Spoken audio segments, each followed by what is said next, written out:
So we're here now for section 6, which is politics, objectivity, and the media. So some opening thoughts to consider when we go into this discussion is, how does the media impact politics, and does the media control elections, or do politicians control the media? And so these are kind of two questions that we wrestle with, and according to what administration you're looking at, whether it's presidential or state level or local level, federal, it really depends on the politician. But there is this kind of acknowledgement with both of these questions here that yes, the media can have an impact on political races or political issues, but the media can also be used as a tool by a politician.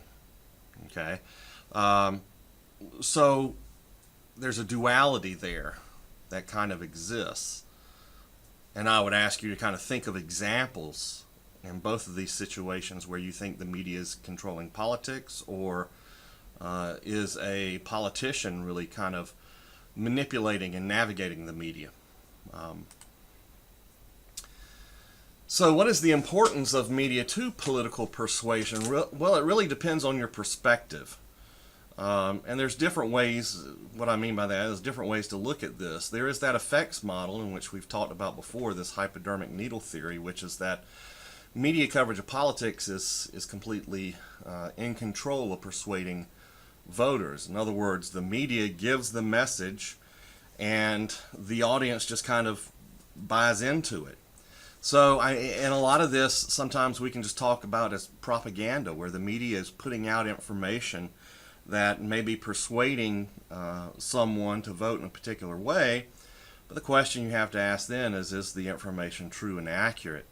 And also, is it always the case that the media can do that? Sometimes the media can't. In fact, there's this other model called limited effects model, which argues just that the media has limited effects.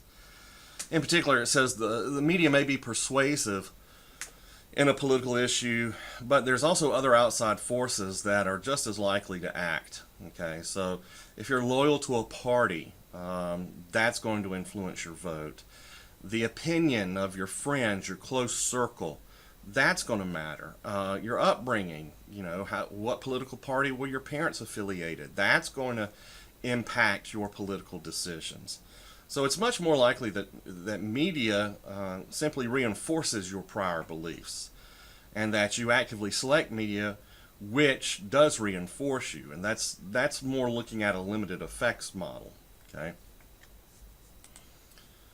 Now there's another kind of theory behind all this, and it kind of gets us into a discussion about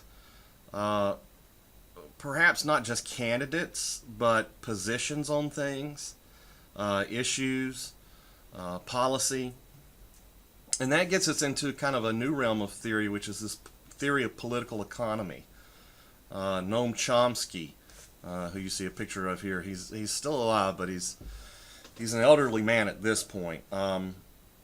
And he has this model, I guess, or these, and he calls them 5 filters in a particular article that he publishes. But he's 5 aspects, 5 things that he sees that corporations do that have control over communications, that have control over dominant ideology, that make capitalism continue to move forward. So Chomsky is most definitely a cultural critic. He does not like big corporations. He does not necessarily like big government either. So he is well known in his area. And we'll take a look at some of these things that he says. There's 5 filters, he says, that keeps any counter ideological content from being mainstreamed. In other words, so he's basically looking like Marx, like Gramsci. He's looking at how is dominant ideology sustained, and he's thinking of these things politically, and this theory of political economy. He's really kind of blending those two things together, politics and economics, right? A lot of politics is economics and what your economic outlook is. So let's get into some of these things. First, he talks about ownership and profit orientation. Companies oppose government regulations that constrain their commercial operations, and they dislike content that badmouths the capitalist system in which they operate. So we're going to talk about net neutrality towards the, we have talking about net neutrality. I had to get my timeline straight. So in the last lecture, we talked about what net neutrality is. So if you think about this, what net neutrality is trying to tell people is that all information should flow freely, and companies should not have the right to decide what information travels faster or slower, and what information should cost more than other information. So that's net neutrality. And ownership profit orientation, this filter that Chomsky's talking about is, hey, look, these companies, these cable companies, these internet companies, they're out to make money, right? And that's the whole thing about opposing net neutrality, is they want to be able to say, hey, look, we control the transmission lines, so we should control the transmission.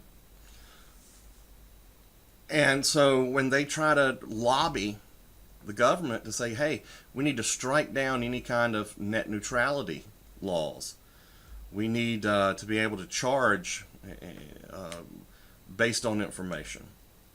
And so these lobbyists are talking to these government officials, and they're creating policy that, yes, is aiming towards striking down net neutrality. And so that's one thing that Chomsky is talking about is, look, these companies, they have in their head the main goal, which is to make profits, right, and maintain ownership. And so anything that's counter-ideological, anything that badmouths capitalism, that restricts them from doing what they want as a business, they're going to lobby politicians to try to get that thing stopped. Okay? You have to attract and retain advertisers. What I mean by that, well, advertisers have an interest in maintaining dominant ideology also. If you display any content that's controversial, that's counter-ideological, right, that can drive your advertisers away from your content. So, what we've seen kind of in this renewed era of political correctness is that this is kind of used by both sides, right? So if I say something that is horrible, let's say that I say that I hate women, or I hate black people, or I use some as a writer in a TV show, I kind of write stories that show that I hate women or black people. Advertisers for that show may pull out. They may say, we don't want to advertise during this show. We think this show is sexist, this show is racist, and we don't support those views, so we're pulling our advertising.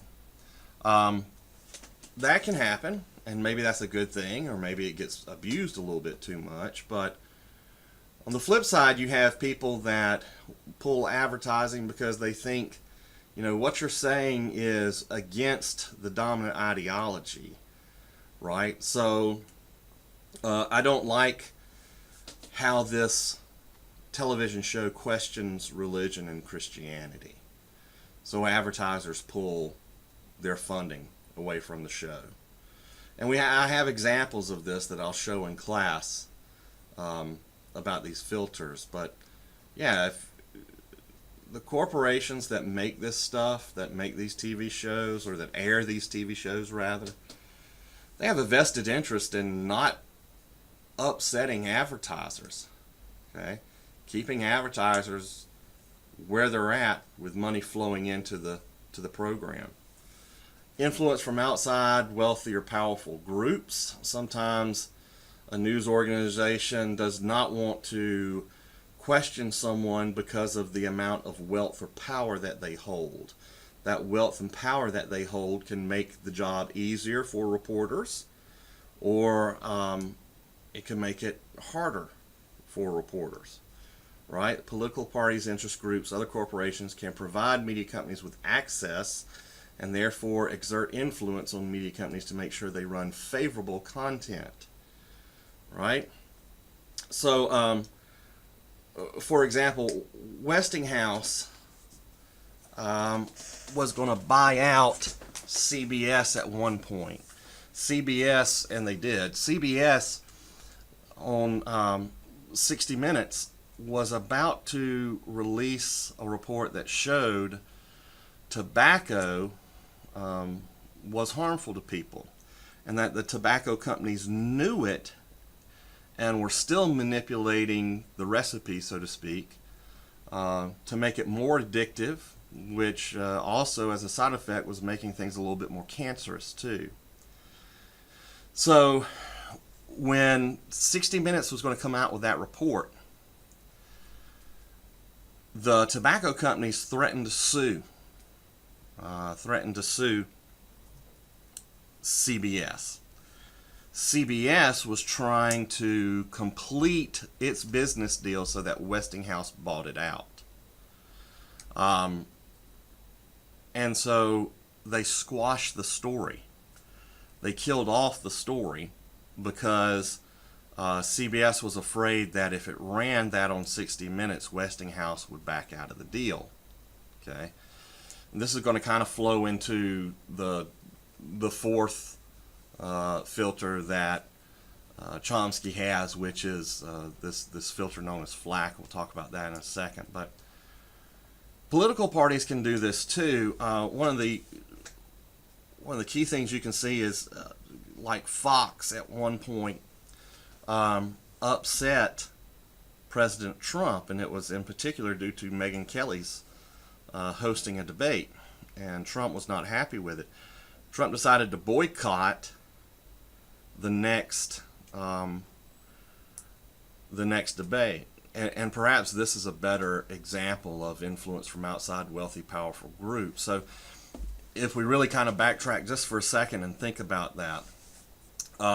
So Trump was insulted, so he says, by Megyn Kelly. So he decides not to do the next debate, which Fox was going to air. And sure enough, he doesn't show up. Well, Roger Ailes at the time, who was leading Fox News, he said, okay, well, if he don't want to show up for a debate, so be it. If that's his loss, if he's upset with us. And he said Fox News is not going to cower to him. We're not going to, oblige him with these threats of, well, I just won't be on your network. So they have the next debate without him, and the ratings are horrible. Why? Because everyone's watching these debates just to see what Trump is going to do and say. So when he's not there, of course, the ratings drop, and that makes Fox nervous because they still have more debates. There were endless debates, endless coverage, and Trump had just basically said, I'm not going to go back on Fox. Roger Ailes said, so be it. Then Roger Ailes starts seeing the ratings, and he relinquishes and says, okay, all right, we apologize. Will you please come back on? And this whole process happened a second time as well. And what was going on is that, Trump was the story. Trump was the big thing. And that Trump was basically saying, if Fox doesn't treat me the way that I want to be treated, I'm not going to show up, and you're not going to have good ratings. And so this was this influence from this outside powerful person, this wealthy person, and he could control how Fox was responding because he knew that Fox made more money when he was on the channel.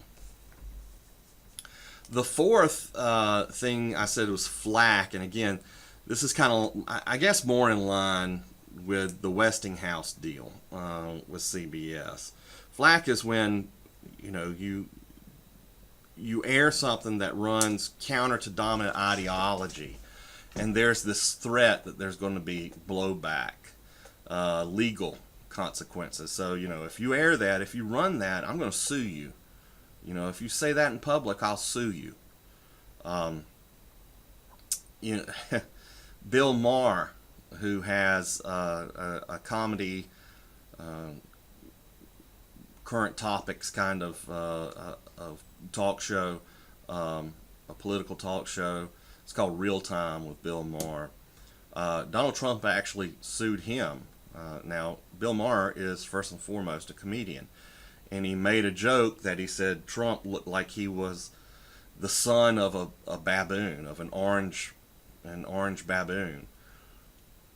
Trump sued him because of that, right? So that's an example kind of flack to say, if you say something that insults me or that is unfavorable to capitalism or is unfavorable to our dominant ideology, if you say something like that and besmirch us, we're going to sue you. The other thing is the fear of being labeled anti-American, which is if you debate against capitalism, if you debate against whatever the dominant ideology is, whether it be Christianity or whatever is the dominant ideology at the time, people will look at you and say, well, you're just anti-American. They associate traditional American values with dominant ideology, and sometimes that might be true, but sometimes it might be false. But that's a quick way to try to strike back at someone is to say, well, did you see what these people were saying on television? We think what they're doing is anti-American.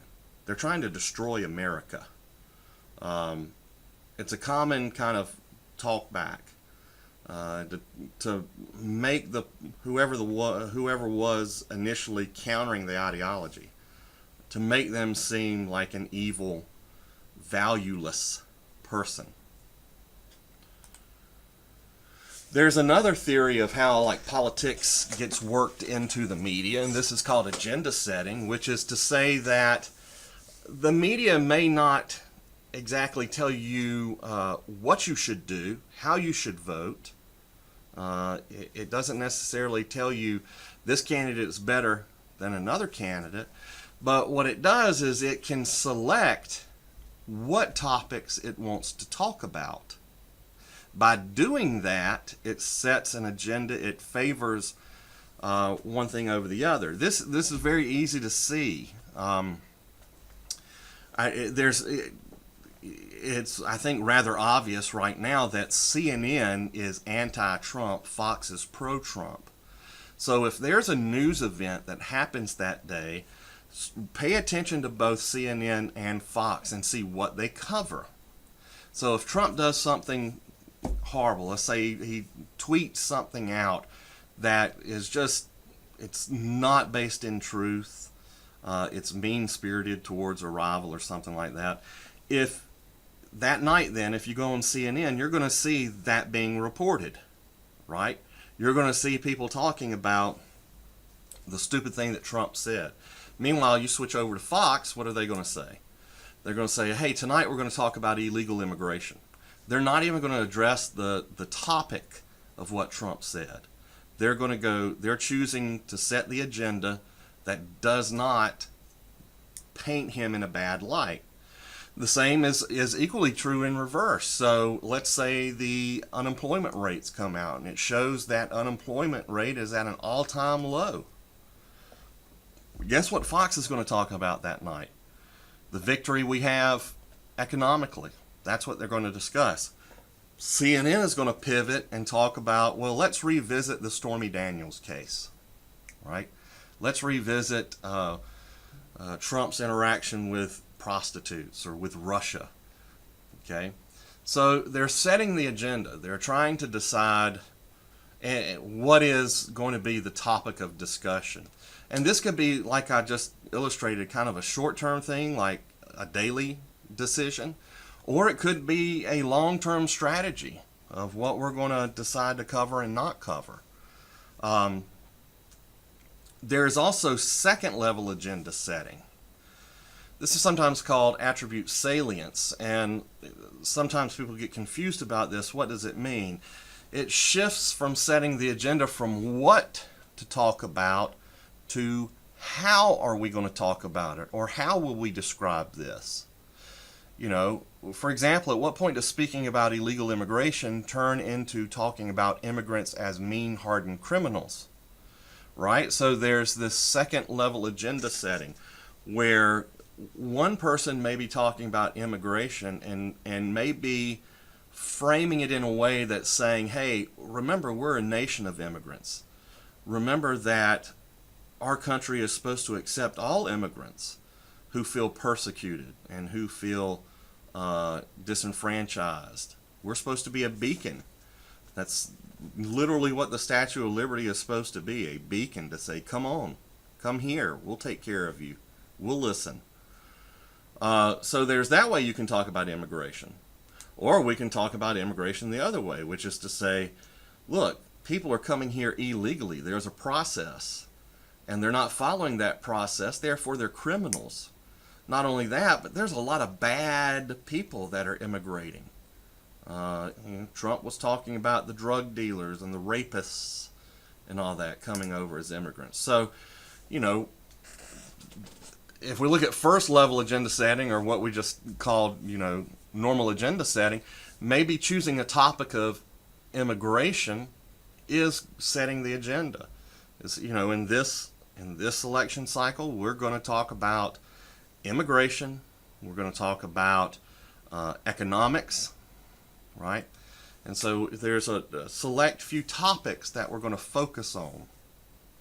Then second level agenda is saying, okay, now we're going to talk, now that we know we're talking about immigration a lot, how are we going to talk about it? How are we going to describe immigration in America?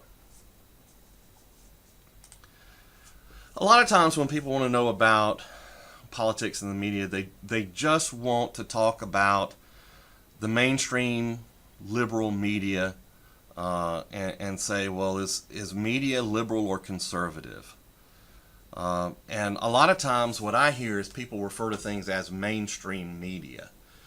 So if you're wanting to know, is the media liberal or conservative, then my response is, well, tell me what you mean by mainstream media, right? Because honestly, Fox uses that term more than CNN or MSNBC. It will constantly refer to the mainstream media, yet Fox consistently has stronger ratings than either CNN or MSNBC. Therefore, I think you could make an argument that Fox is the mainstream media. Also depends on what are we calling journalism, because a lot of times that's what they want to say, is that when they're talking about liberal mainstream media, what they're really saying is that the journalists are biased and liberal. Okay? So my question then is, what are you calling journalism? Right?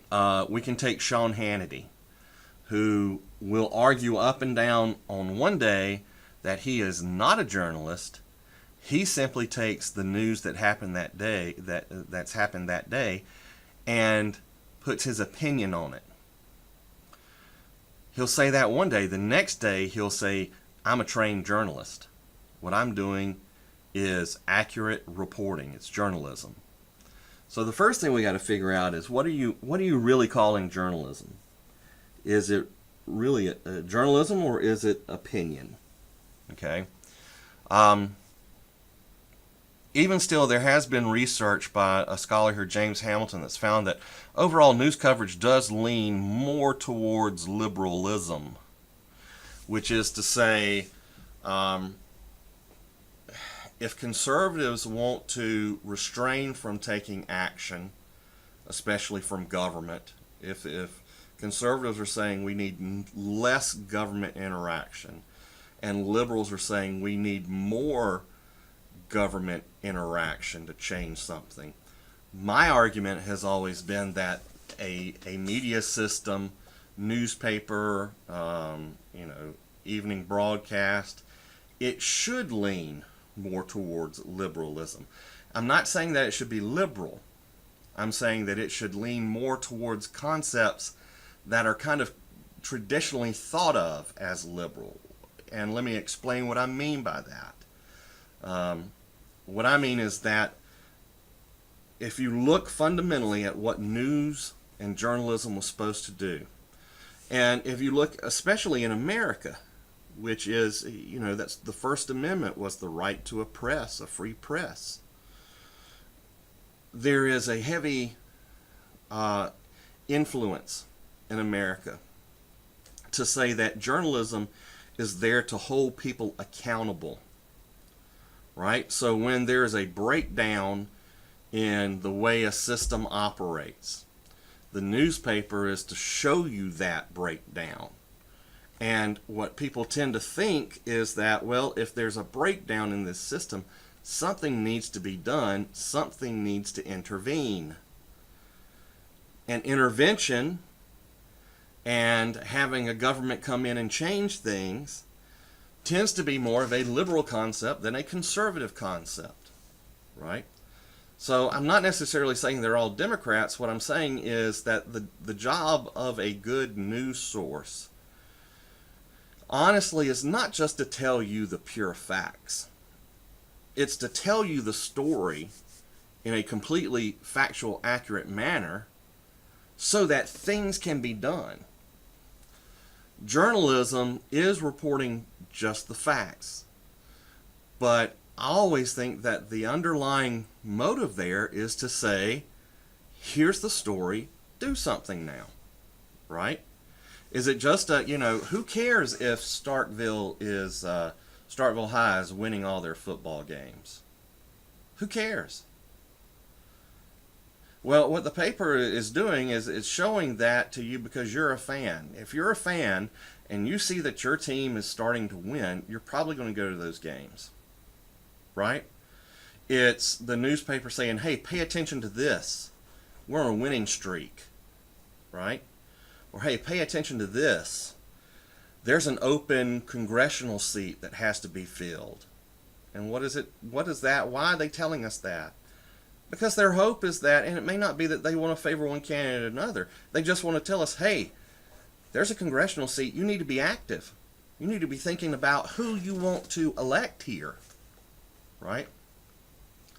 And so you think, well, do newspapers really have that much power? Yes, they can. If all things are equal, if you have a dead even race, and a newspaper comes out with an editorial endorsement of a specific candidate, that candidate tends to do better, right? So yes, you do want the backing of a newspaper. If we look at research that's been done, and we're going to talk about meta-analysis, and we're taking a look at how media companies cover elections and political issues, right? And so we can conduct a meta-analysis. What is a meta-analysis? Anytime you see meta, it's a self-referential thing, right? So meta-analysis means it's an analysis of all the analyses. I have a friend that deals with metacognition. Cognition is our ability to think, right? And so what she's really studying metacognition is how do we think about the way we think. So it's studying the field of thinking. It's a weird kind of a word, I know, and it can kind of get confusing, but anytime something meta, what we're really talking about is something that's self-referential. In other words, it's doing the thing to itself. So meta-analysis is an analysis of all the analysis, right? So one of those was done. Looked in 2000 at 59 quantitative studies that had been done on news bias, and in particular was looking at presidential campaigns. It found no evidence of bias with newspapers or magazines, and only an insubstantial bias in network TV news. So this meta-analysis basically looked at it and said, okay, in newspapers, magazines, and print, there's really no evidence of a newspaper or a magazine industry favoring one over another. And in network TV news, what they say is insubstantial. which is an interesting term. Here's something else. This is more recent research, and I wanted to show you this chart. It's partisan balance of network TV stories and segments favoring Republican or Democratic candidates in the 2000, 2004, 2008 presidential elections. Okay. So what we're looking at here is the stories from 2000, 2004, 2008, and we'll see ABC favored the Democrat 40% of the time, Republicans 52% of the time, and then it said about 9% of the stories were completely balanced. And so if we look at CBS, it's 47, 44, and 9. NBC, 49, 41, 10% of the time. Right? So in 2000, what we're seeing, just to kind of do a quick kind of comparison, ABC in 2000 tended to run stories that were more favorable to the Republicans. In 2004, ABC ran stories that tended to be more favorable to the Democrats. Okay? Then in 2008, we see an even bigger swing that was more favorable to the Republicans. Right? And so we can look at segments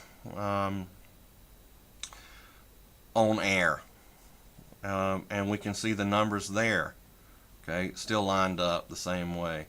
24:43 in 2000, 26:34 in 2004.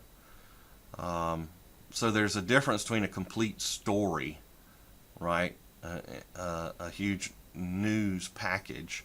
So a story on a candidate, a story on an issue, versus quick segments. Segments are quicker stories, basically. But you know what you can see in this chart. Let's take CBS. It's 47-44, 47-39, but then in 2008, 35-51.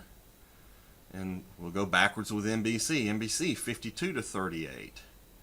NBC 51-40. NBC 49-41.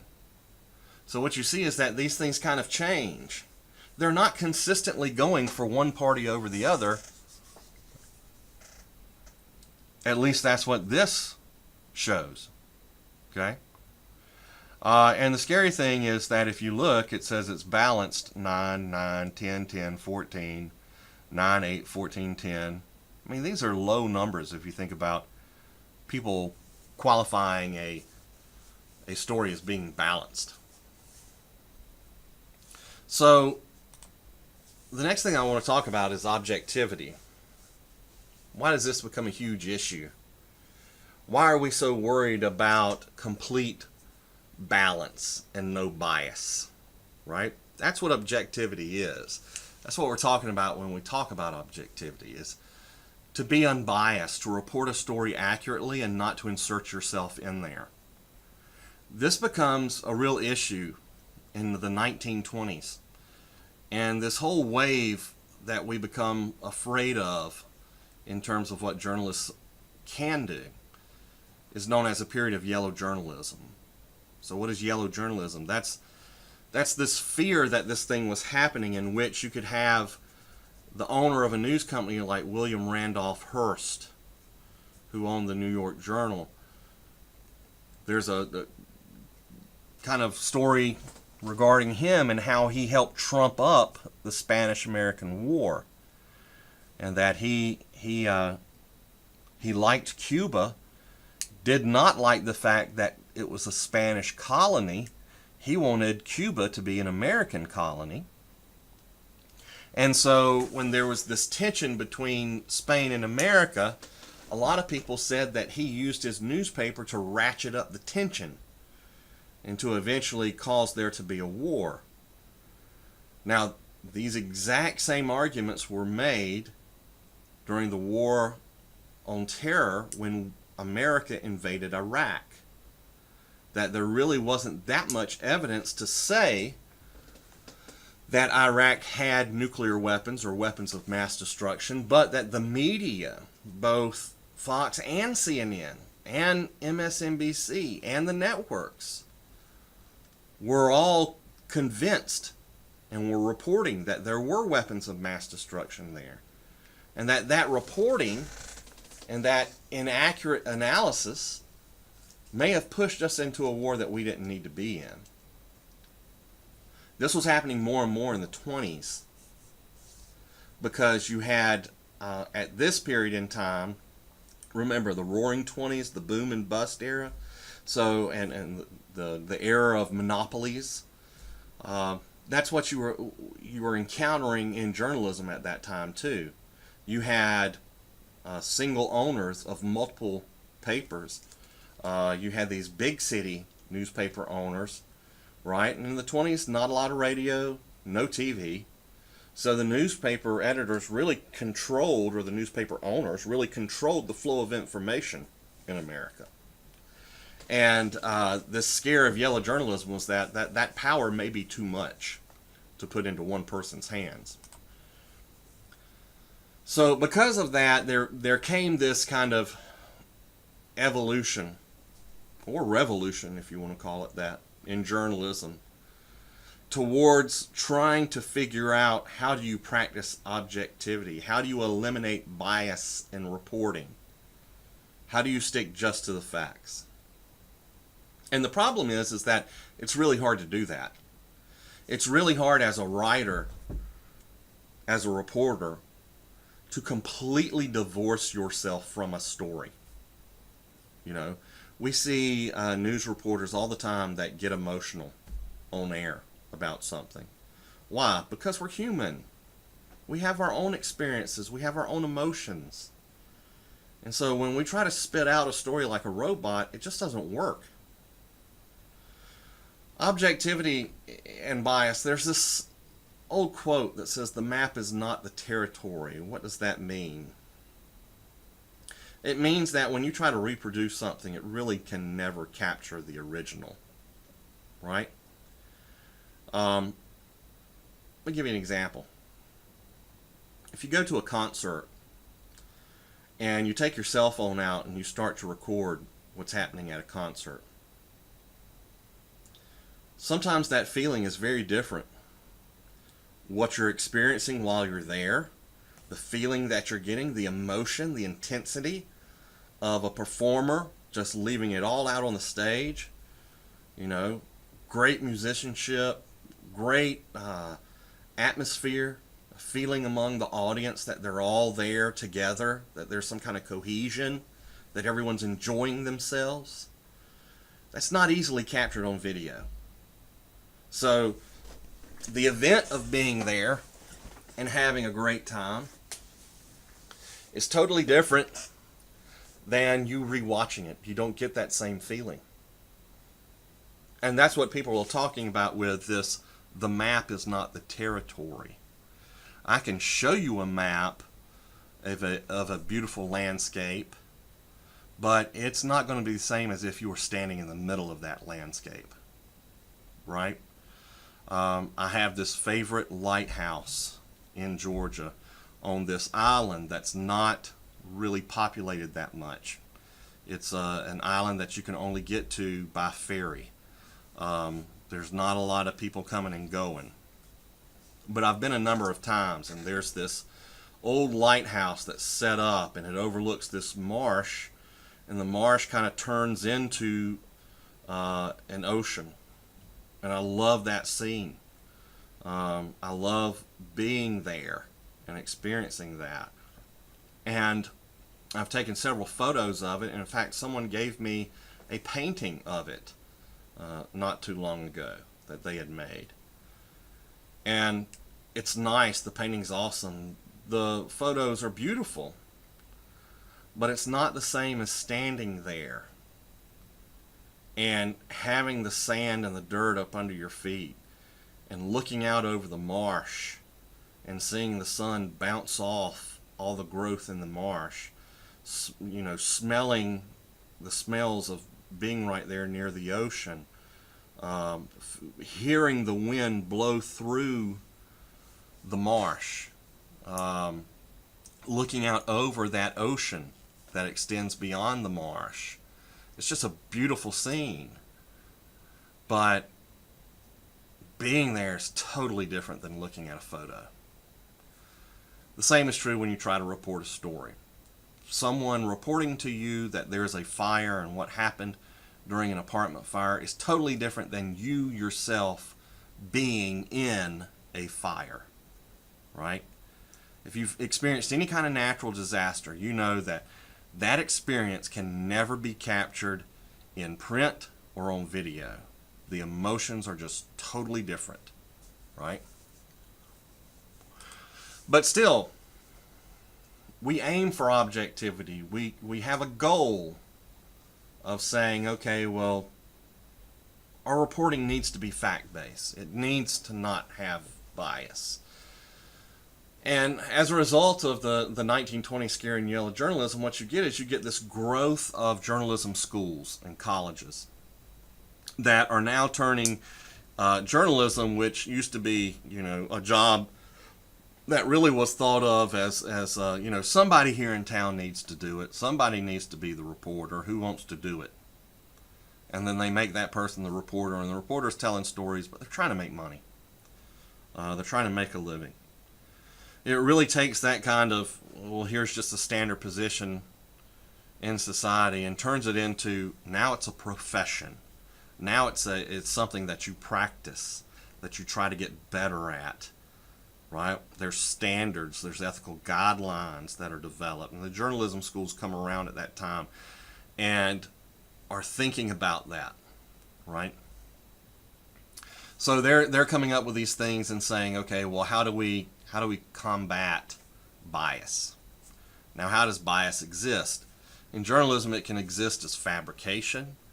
It can exist as what we traditionally call bias. It can exist, objectivity can exist because of partial storytelling. It can exist because of lack of context or balance, lack of balance. So if we look at these things, fabrication obviously is just when a reporter makes up facts and lies. And we can talk about examples in past history where we have found reporters that just boldface lie to us, okay? Bias, traditional way we look at bias, yeah, that exists. Someone could willfully be distorting the story, right? And we see that in opinion journalism in the evening on the networks, on the huge networks, huge cable news companies, in which they take a story and you know that they have a slant on it, right? Now, sometimes people will argue that bias like that exists, but it's probably not some sort of huge conspiracy, but rather because of financial and commercial pressures. So again, not to beat up on Fox, it's just always find easier examples with Fox. Let's say that someone gains a new show, like if you think about when Bill O'Reilly had to leave Fox, well, now they got to fill that time slot, right? So they're going to hire somebody to come in, and this kind of goes back to material context, what we were talking about the first semester, and how something fits into a larger thing. Well, if we hire someone to fill that time slot, they want to be successful. Whoever's coming in, this host wants to be successful. They've just been told that they're going to be given a gig at Fox News. Now, do you think that host, that anchor, is going to 100% of the time believe the things necessarily that they're saying? In other words, I'm saying, is it possible that they lie? Well, maybe they're just outright lying, or maybe they're doing some of this second level agenda setting stuff, right? Which they're choosing news, and they're choosing the things that they want to talk about and opine about, but they know that if they go against the context of Fox as a network, they know if they counter that, they're going to lose viewership. No one tunes into Fox to watch a liberal person talk. They tune into Fox because there's conservative speakers that reinforce the audience members' viewpoints, right? So that person that's coming in to fill that time slot, they're going to say, hey, if I want to be successful here, If I want to live up to the pressure that I'm going to have to maintain this show, I've got to give the audience what they want. And what they want is conservative talking points. And so it's not that this person is necessarily trying to mislead the audience, is that they're more focused on trying to feed the audience what it wants. Partial storytelling can happen because, especially in today's age, because of social media and the rush to publish, right? It used to be in newspaper days, you only had one deadline for print. So you had to tell the story, and you had one time that let's say midnight. Newspaper went to press at midnight. So you had if you wanted to run the story, you had to have all your facts, you had to have everything collected, and you had to have it written up by then. We don't have the luxury of that one deadline anymore. Social media has made it so that you are always on deadline. When you wake up, you're on deadline. You need to be pushing out content as fast as possible. Therefore, when stories develop, when we have truly breaking news, instead of waiting to get all the information, verifying all that information, and then writing a story up, we start tweeting and putting social media posts out there.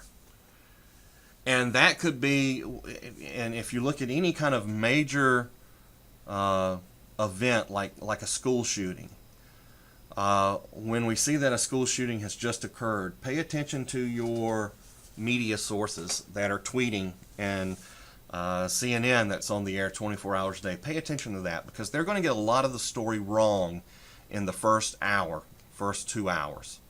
Okay? So are they being totally unbiased, totally objective? No, they're reporting subjective facts from people they've heard, but have not been verified. Right? There is no in-depth investigation going on. They're just spitting out what they hear. And that can be a very, very dangerous thing. Lack of context. If you quote somebody and you quote them out of context, then sure, that's problematic. You have biased the story. If what you're saying and what I print in the paper aren't really the truth, because I have never, as a reporter, I did not give you the context of that statement. So remember, when we went back to talking about content and context, I'll show you the photo of the couple, right?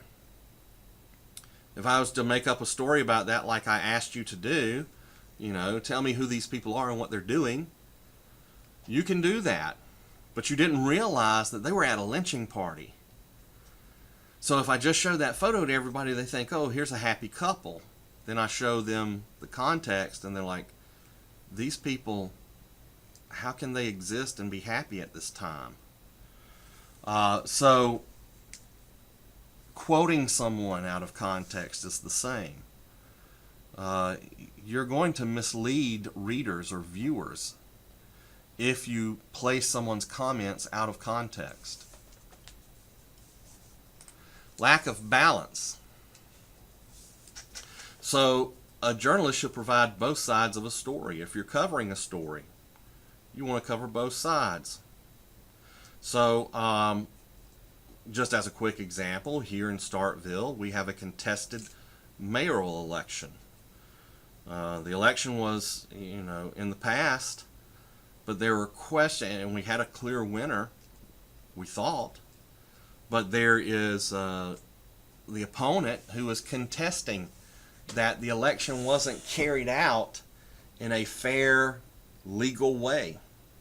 So if we're covering that story, we don't want to just take one person, one of the candidates' sides.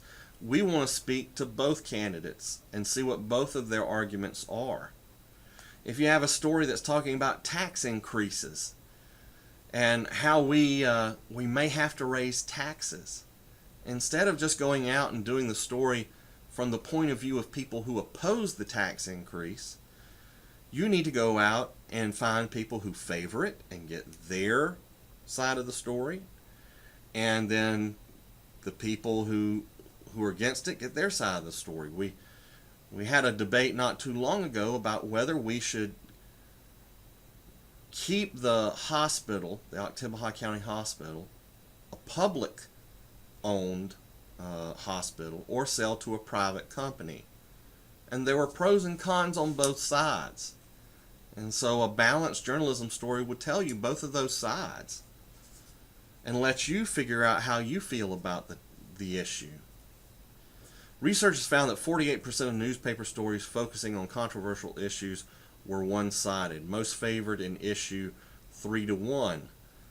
Only 7% were completely balanced. Right? So, if you look at it, you got, 48% of the stories were looking at one side. It should be a higher number. It should be, a much lower number on that.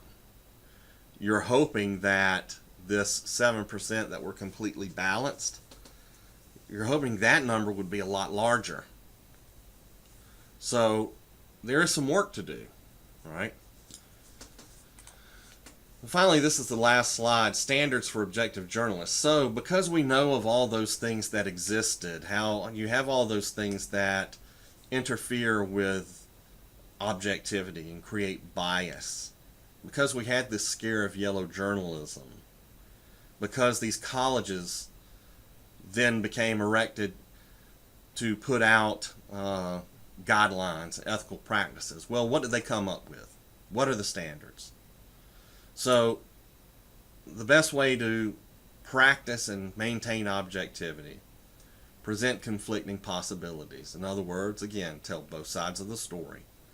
Presentation of supporting evidence. So if you're going to make a claim on something, you need to be able to back that up with evidence. If you're going to say, okay, we don't think this house fire was an accident, we think it's arson. Okay, well, now you need to tell me why you think it's arson. You need to talk to the fire chief and figure out what evidence he has, right? The judicious use of quotation marks. So in other words, we talked about quoting someone out of context. All we're saying with the judicious use of quotation marks is use good judgment when you quote someone. Are you accurately reflecting what their statement was at that time? What they were thinking, what they were saying, are you capturing that? Or are you taking something out of context and making it seem quite different than what they meant? So you got to use your quotation marks smartly. And then finally, structuring your information in an appropriate sequence. So what you want to do, and this is called the inverted pyramid, and I'll show you an example of it, but when you tell a story, you want to start with the most important detail first. Okay? The top topic, the lead sentence, so to speak. A house caught on fire Thursday, 1 p.m. at this address. Right? That's your big thing. Then, as the story develops, as you talk to witnesses, as you gather your own evidence, as you gather quotations, things like that, then you can fill in your story with even more detail. But you don't want to try to talk about all that detail up front and first. Why? Because as the investigation goes on, you may find out that your details there were completely wrong. So stay with just the facts. As the story develops and you get that detailed information, give yourself time to confirm it and then put it out. Okay? So what you're doing is you're getting more detailed as you go along in the story. The other thing that this helps is that if you have to edit a story, and let's say that you had written 10 paragraphs on the story, turns out your editor comes to you and says, we really only have space in the paper for 7 paragraphs. you can cut the last 3 paragraphs and know that you still captured the majority of that story.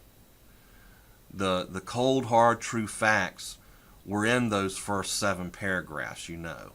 It's probably in the first 2 paragraphs or first paragraph. And then you were just filling in details. You can kill off some of the details, still keep the main story, and keep it accurate. So that's all we have for today. Thank you for paying attention, and I will see you in class.